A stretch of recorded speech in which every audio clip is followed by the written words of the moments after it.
আচ্ছা, আপনি কি কখনো অনুভব করেছেন যে মানসিক চাপ আপনার জীবনের আনন্দ কেড়ে নিচ্ছে? আজকের ভিডিওতে আমরা জানব কিভাবে মাইন্ডফুলনেস চর্চা এবং সাইকোলজির কিছু গুরুত্বপূর্ণ দিক যা ব্যবহার করে আপনার মানসিক শক্তি বাড়াতে পারবেন। ভিডিওটি শেষ পর্যন্ত দেখার অনুরোধ রইল।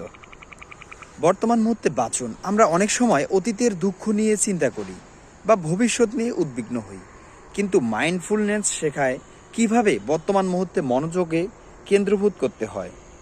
এজন্য প্রতিদিন 10 মিনিট চোখ বন্ধ করে নিঃশ্বাস প্রশ্বাসের উপর মনোযোগ দিন। এটি আপনার মানসিক চাপ কমাতে সাহায্য করবে। কি বিশ্বাস হচ্ছে না? এখনই ট্রাই করতে পারেন। নিজের আবেগগুলোকে চিনুন। সাইকোলজি বলে নিজের আবেগ নিয়ন্ত্রণ করা আপনার মানসিক শক্তি বাড়ায়।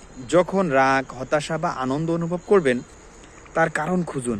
কেন আপনার রাগ হচ্ছে, আনন্দ হচ্ছে বা খুশি হচ্ছেন, কেন এই অনুভব হচ্ছে তা বুঝলে